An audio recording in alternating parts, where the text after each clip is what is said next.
Before we move to the next item, our guest speaker, Dr. Carpenter, Vice Chair Bell has requested an opportunity to say a few words, and so I'm pleased to recognize Vice Chair Bell. Thank you, Mr. Chairman. Dr. Carpenter, we are extremely grateful that you accepted Commissioner's invitation to testify this afternoon. For months, we've been listening to our ratepayers weigh in on WSSC's proposed implementation of Automated Meter Infrastructure, AMI, also known as smart meters. Some have raised serious concerns regarding health risks associated with radio frequency radiation emitted from smart meters. We have heard from an expert hired by WSSC, Dr. Lika Heifetz, that any potential harm from such frequencies is no greater than that caused by a cup of coffee.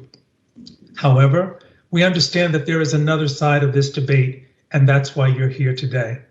Thank you for giving so freely of your valuable time today and sharing with us your expertise on this subject. We're anxious to hear your thoughts on this important issue. Thanks, Vice Chair Bell. I am pleased now to recognize Dr. David O. Carpenter, the director of the University of Albany's Institute for Health and the Environment, to present his remarks. And he will have a PowerPoint presentation that's been provided in our advanced materials. Commissioners may ask questions at any time during the presentation or afterwards. Dr. Carpenter, welcome. I'm grateful for this invitation because I lived in Montgomery County for 15 years, so this is almost like talking to my old neighbors. So let's go to the next slide. So a little about myself. I'm a public health physician. I went to Harvard College and Harvard Medical School, then practiced public health and research. So I was first at NIH, and then I moved across the street to the Armed Forces Radiobiology Research Institute, where I first became involved in study of electromagnetic field effects. I then was recruited to be the director of the New York State Health Department laboratories, and one of my responsibilities there was to administer a research program on health effects of magnetic fields from electricity. And after that program ended, I was a spokesperson for New York State on the whole issue of electromagnetic fields.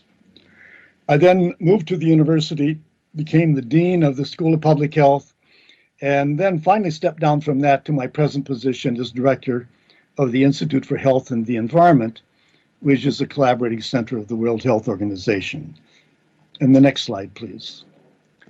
So just to show the electromagnetic spectrum, which probably most of you know about, but nevertheless, it's good to review. Electromagnetic waves are packages of energy that have no mass. So they're basically sine waves with information superimposed on the sine waves. The part that we all know best is the visible light, which is in the colored section on this diagram. And the reason we can distinguish red from blue is that our eyes are sensitive to the wavelength. So the electromagnetic waves vary enormously in wavelength. At the left end, at the very low end, we have the 60 hertz that's associated with electricity. At the very high end, we have the ionizing component of the electromagnetic spectrum. That's X-rays, gamma rays, cosmic rays. And then sort of a third of the way on the left, there's the radio electronic waves or the radio frequency waves.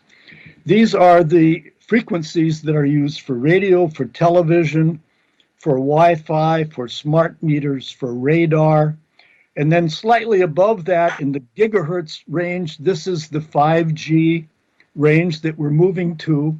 So the issue really is that we know that the ionizing part of the spectrum is very dangerous to human health. The question is, life on Earth wouldn't be possible without visible light or without the infrared radiation that heats the Earth with the electromagnetic waves coming from the sun. So are there significant health hazards associated with lower frequencies? Could we go to the next slide, please? So I've already said this, these are the communication frequencies. Anything that uses wireless is using radio frequency fields to communicate between a generator and a receiver. And that's what AMI smart meters are. Driverless automobiles will use electromagnetic fields for navigation. I have some real concern about the exposures that's going to be associated with this, but we'll see as that develops. Obviously, a microwave oven uses radio frequency radiations, and the fact that you can cook your potato in a microwave oven is proof that there are biological effects from these frequencies. So the issue is the intensity. The next slide, please. Now, in the US, it's the FCC that has the responsibility for regulating all of these wireless devices that we are all exposed to. I visited the FCC a couple of years ago, found that all of the members come from the industry. They have absolutely no health expertise, and they have the fallacious assumption that there is no adverse health effect of radio frequency radiation exposure unless it causes tissue heating. So when you use your cell phone and hold it to your head, the intensity of the receiving RF and the emitting RF is set by the FCC, so it should not cause your ear and your head to heat. Now, the problem is that there are just thousands of scientific studies that show clear adverse health effects at much lower intensities than those that cause tissue heating. Now, let me be very clear. An AMI meter will not exceed the FCC guidelines. However, AMI meters cause significant adverse health effects, at least in some people. The next slide, please. Now, let me talk about the overall picture of radio frequency radiation and health effects. The strongest evidence comes from study of people that have used cell phones intensely for long periods of time.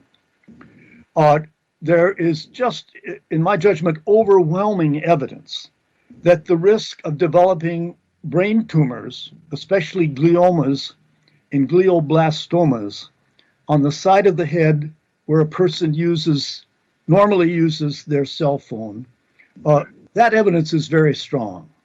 Just think about the people we know that have recently died of glioblastomas. Ted Kennedy, Joe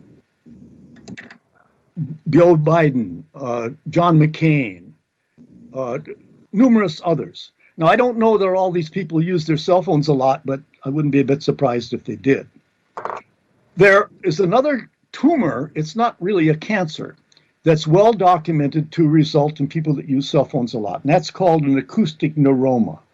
It's a tumor of the Schwann cells, the cells that provide the insulation around nerves. And since the auditory nerve is a bony canal, it causes serious disease and requires surgery. There's emerging evidence that cancer of other organs in the face, like the parotid gland, which is a salivary gland that's in your cheek, the thyroid gland, which is in your neck and throat, these are also elevated in people that use cell phones held to their head often. There are beginning reports that women that put an active cell phone in their bra have an elevated risk of breast cancer. And I was actually quite horrified to see my daughter, who's a horse reproduction veterinarian, put her active cell phone in her bra. She says, well, I need both hands, I need my phone nearby, and that's a convenient place. I gave her the publications that report that women that do that for periods of time are at elevated risk of developing breast cancer. Next slide, please. So the position that's taken by a number of organizations, including the FCC, and a number of international organizations, particularly the International Commission for Non-Ionizing Radiation Protection, which is a self-appointed body that has undue influence on governments around the world, they make the assumption that these radio frequency fields do not penetrate the body. I'm showing you some slides of a study done by Dr. Volkow, who's the director of one of the NIH institutes.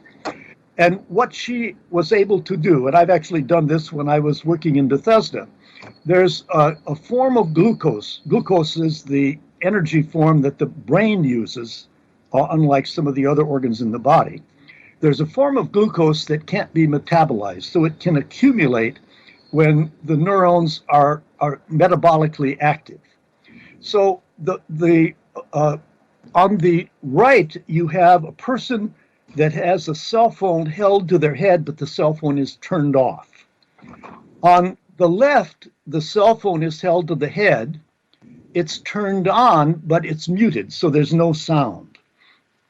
And what you see is the increase in the red color is an indication that the metabolism of the brain is increased, even though there's no sound, just from the radio frequency radiation that is penetrating into the brain from holding that cell phone to your head. So the idea that this radiation doesn't penetrate the body, doesn't alter physiologic function, is just absolute nonsense. There's overwhelming evidence that that is simply not true. Nevertheless, that's the basis on which our FCC makes standards for human protection. Next slide, please. Now, I don't mean to say that that changes in metabolism are the cause of brain cancer, but nevertheless, that is a clear evidence that the brain responds to radio frequency radiation. Now, the International Agency for Research on Cancer, which is part of the World Health Organization, a few years ago rated radio frequency radiation as a possible human carcinogen. And they did that because at that time there wasn't clear evidence from animal studies that animals developed brain cancer or swan cell cancers. Well, that's all changed. 2 years ago, the National Toxicology Program, which operates through the National Institute of Environmental Health Science, published the results of a 2-year study where rats were exposed to whole body cell phone intensity electromagnetic fields. What they found is an increase in schwannomas, in this case of the heart. It wasn't just the rats weren't on a cell phone, their whole body was irradiated. And they found elevations in malignant gliomas in the brain, but they also found tumors of the pituitary gland and of the adrenal cortex. They also demonstrated direct DNA damage. Now, we know that cancer results from DNA damage, so all of the components are here.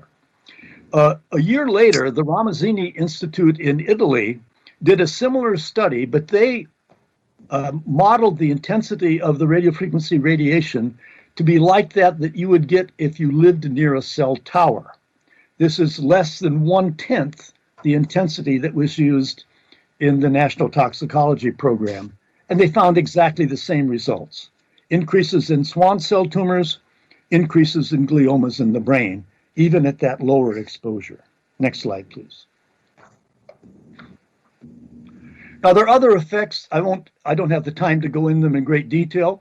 There are reproductive harm, especially reduction in fertility in men. There's some effects on brain function, and I'll soon get to the electro-hypersensitivity. Let's move to the next slide, please. This is radiofrequency radiation and male fertility. A number of studies on isolated sperm, but most significantly, studies showing that men that carry their mobile phone in their trousers are going to be having reduced sperm counts. I facetiously sometimes say that a man that uses a wireless laptop in his lap for multiple hours a day probably doesn't need to wear a condom for the rest of the week. The next slide, please. Electro-hypersensitivity is really the big concern we have around AMI smart meters.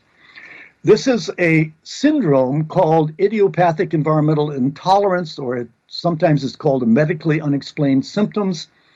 And it's characterized by very nonspecific symptoms that can still be debilitating: fatigue, headache, weakness, memory impairment, sleep disturbances, and a general feeling of ill health.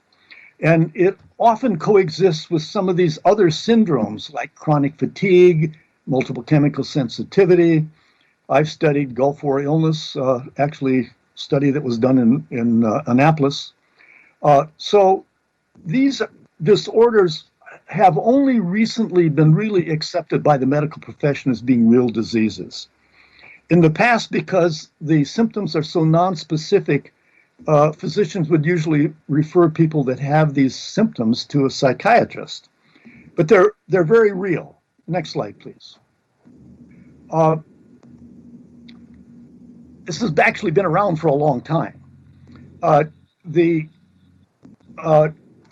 Soviets had much more stringent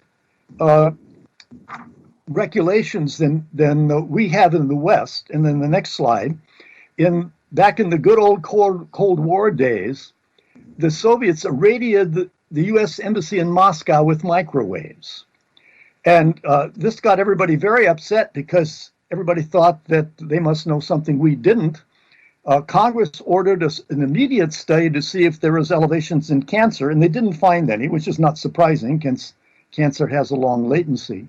But many people developed microwave sickness, consisting of headaches, insomnia, irritability, emotional lability, and that's what we see today as electro-hypersensitivity. Next slide, please.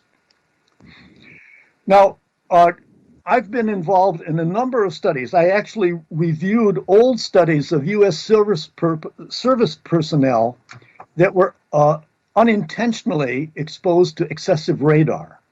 And this is just statements from two reports from the 80s and 90s about young active men that were exposed to high radar for a brief period of time and then followed for periods of time. So in the Schilling paper, 4 of the 6 people developed full electro-hypersensitivity.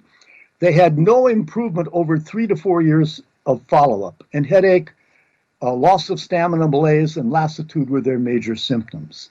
Next slide, please. Now, just to show diagrammatically what smart meters are. So you have meters at each house.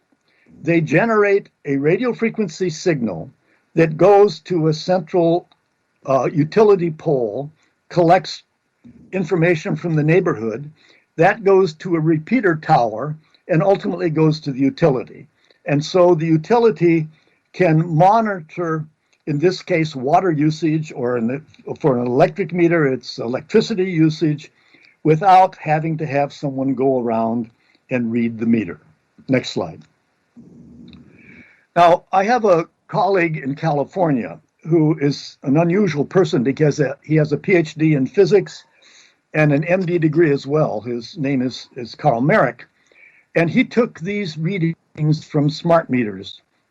Now, these were not water smart meters, but the electric smart meters. And what you see around smart meters is that they give extremely intense pulses that are extremely brief. So it's not this sine wave I showed you earlier.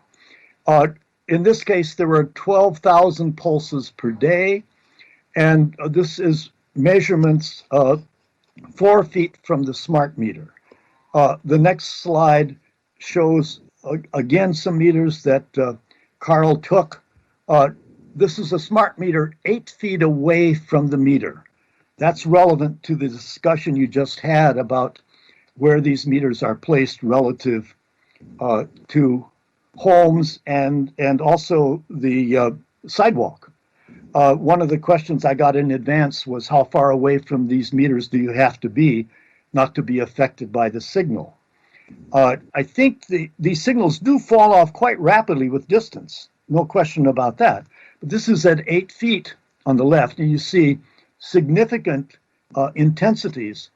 I think in general, most people that can do these measurements, which I cannot do because I'm not the technician for the monitoring, but most people would say that 20 feet is probably a distance for which there would be minimal or no impact from the generation of a smart meter. But you're talking about putting meters at the edge of the property line. Well, some people's homes are certainly closer than 8 feet to the property line. And if you have people walking down the sidewalk where there's a smart meter in front of every house, anybody walking down the sidewalk is going to be exposed continuously to these pulses. Now, next slide, please. There is, I must say, it's really anecdotal evidence, but it's quite strong that the smart meters cause much more symptomatic development than other forms of radio frequency radiation, including cell phones, actually.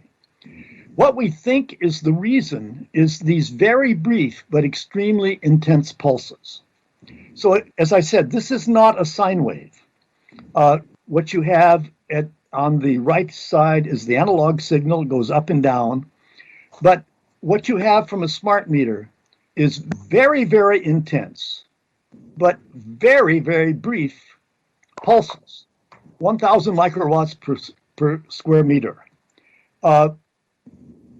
And there seems to be something particularly dangerous about these in terms of triggering these symptoms. I've met people who were out of their house when a smart meter was put on their house. And then they came home after coming back from vacation, couldn't understand why both the man and his wife were feeling ill. Then they discovered a smart meter had been added. When the smart meter was removed, they recovered. Next slide, please. I must certainly admit that the rigorous science in this issue is not complete, and it's extremely difficult to study. One of the very convincing studies is this one. This is a study that was published in this scientific journal on a woman physician that was very sensitive to radio frequency fields. And she agreed to go into the hospital. This was done at LSU in Shreveport, Louisiana. And she was either exposed or not exposed to these fields. And she reported then if she felt ill or didn't feel ill. And what she found is that she could identify, because of headaches and other symptoms, and also abnormal heartbeats, when she was exposed. But the fact that triggered the greatest increase in her symptoms was the on and the off of the exposure. And that's consistent with what we think is what makes smart meters so particularly dangerous. Next slide, please. Well, there are a number of medical organizations. This is the American Academy of Environmental Medicine, the American Academy of Pediatrics is another, that recommend that certainly not everybody is sensitive to this, or at least not everybody knows they're sensitive to it, but individuals that are sensitive can be very disabled by being exposed to excessive radio frequency radiation. And again, as I said, particularly from smart meters. The next slide, please. This is a survey done. Now, of course, surveys after smart meters are put in, they're vulnerable to bias. I'm very aware of that. But you see that after the smart meters were put in these homes of people in California, almost half of them had problems sleeping. Almost half of them had elevated stress and anxiety. 40% had elevated headaches. 38% had ringing in their ears. That's actually a very common symptom. Some people show cardiac arrhythmias and palpitations. The next slide, please. This I took from the website that your company has. And it was very interesting for me to listen to the last discussion that you've had. This is what they say, how the consumers will benefit. Well, they'll be able to look at real-time access to their water usage and recognize if they have leaks. Well, baloney. Nobody is going to do that. And they have to have an informational portal to do that. look at the additional thing. An additional benefit is a decrease in the WSSC's water carbon footprint by reducing the number of trucks we have on the road. It isn't just the trucks, it's the people that drive the trucks and that are going to read the meters that are going to be fired. There is no benefit to the consumer. There is only benefit to the utility. They are certainly going to fire the meter readers. Now, maybe as those people that you just had said, they would reassign meter readers to some other job, but they are going to reduce their workforce. You're going to reduce jobs by installing AMI water meters in Montgomery and in anywhere in Maryland. Next slide, please. This is my last slide. Electro-hypersensitivity is real. Not everybody is electrosensitive, but it's very interesting because there are probably many people that have these symptoms of headaches, of ringing in the ears, of excessive fatigue, that have no understanding of where those symptoms are coming from. Studies from Europe suggest that maybe up to 5, maybe even up to 10% of humans, of adults, are electrosensitive. We're seeing problems with children in schools that are electrosensitive, especially children in schools that have wireless computer labs where you have 20, 30 kids on wireless laptops with one big router, and it's like a mini microwave oven. And some of these children are basically unable to stay in school.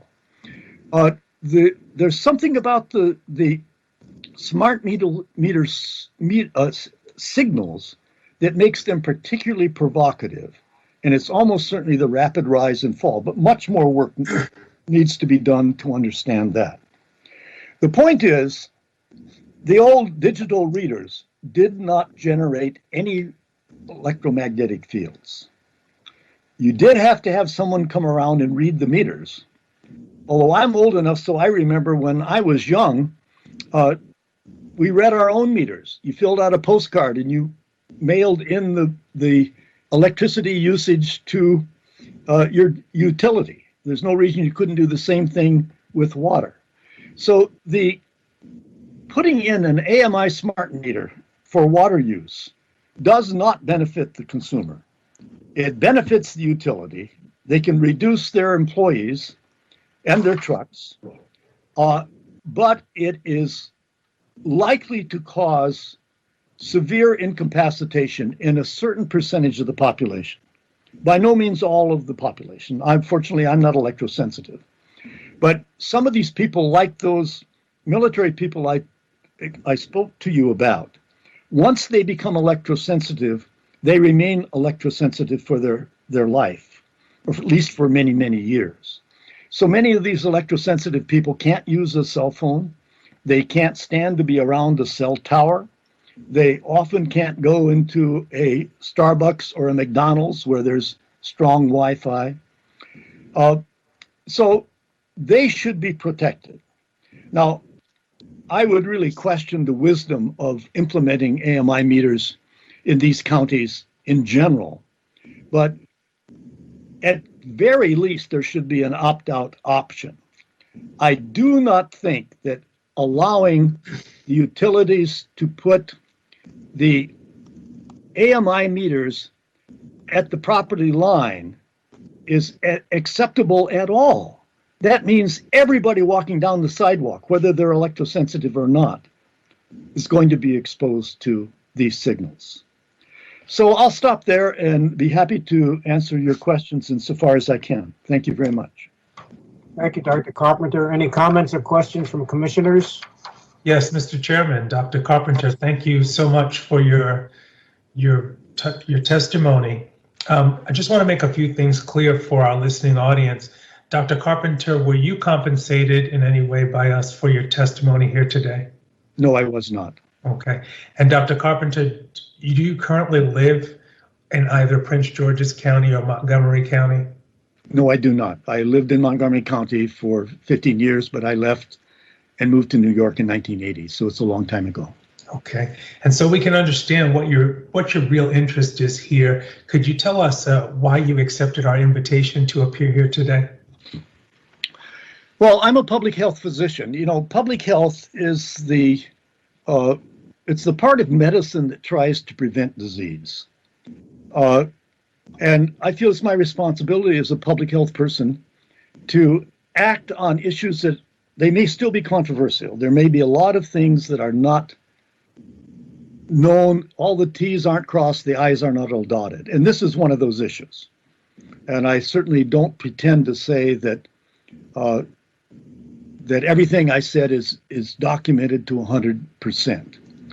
I think that it's my duty as a public health physician when there's an opportunity to inform commissioners, to inform the public, that there is reason to do everything you can to reduce your exposure to a substance that may not be, it may be convenient, it may be useful, but in excess, it causes human health problems.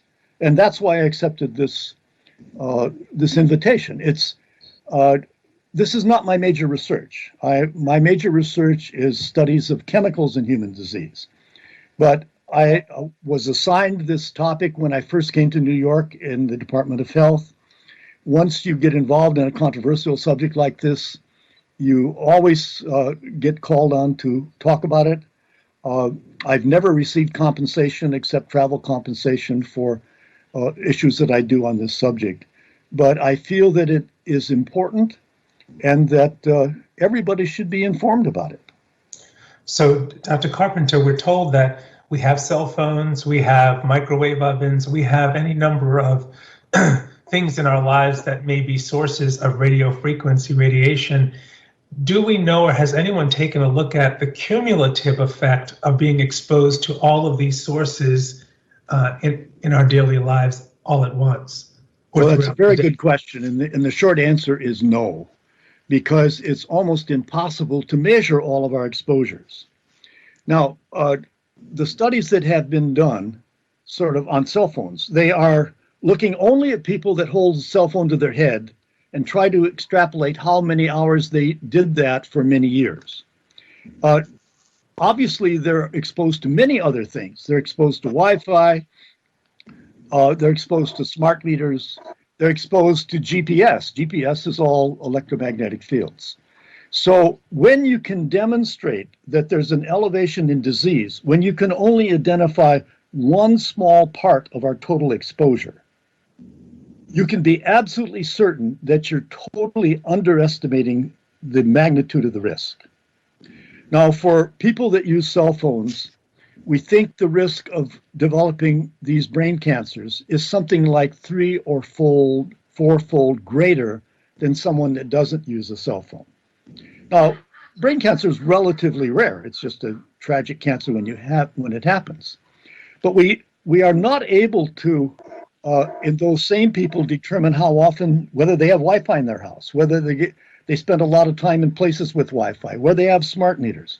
So when you can demonstrate elevation in brain cancer, and you have animal evidence that animals exposed develop brain cancer, you can be pretty certain that if you could quantify total exposure, the risk would be even greater than you find from what you can measure. Dr. Carpenter, do you know Dr. Lika Heifetz? I know who she is. I have seen her on occasion. I don't know her personally. All right. Have you had an opportunity to read the expert report that she prepared for WSSC? Yes, I did. All right. And I disagree quite vehemently with her. Okay. I know a lot of her background. She has been employed while she's at UCLA at present. She's been employed by utilities for many, many years. And she has a conflict of interest that is a very major conflict of interest. And in this field particularly, and I have published a paper, it's more on the magnetic fields, but you can look at people's position, and if you look at what they publish and who supported their work, those supported by utilities never find anything. those supported by independent organizations almost always find significant effects. I don't accept Dr. Kiefit's report. It's a whitewash. It's consistent with what she has stated over her career. The things she's published, almost always funded by EPRI or other organizations that have a clear conflict of interest in what the results are. Dr. Carpenter, I want to direct your attention to one particular, and I guess what we would consider the bottom line to Dr. Heifetz's report. Dr. Heifetz drew an unqualified conclusion when she opined that the exposures to RF from Smartmeter are neither long enough nor strong enough to approach the safety standards set by the FCC and other bodies. Do you agree with that? I do agree with that. As I said, this exposure, if you average it, does not reach the FCC standard. Well, remember what I said. The FCC standard is tissue heating like you would get in your microwave oven. Nobody has reported that their head gets hot when they're by a smart meter. But the problem is that FCC standard is totally wrong. I'm actually a plaintiff in the suits to the FCC, and I actually have a press conference in 45 minutes on exactly that subject. The FCC does not protect the American public.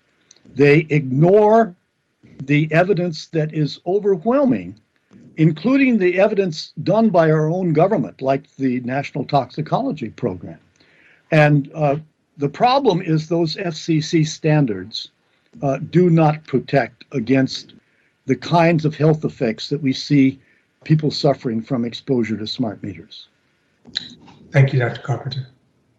Any other questions or comments from commissioners?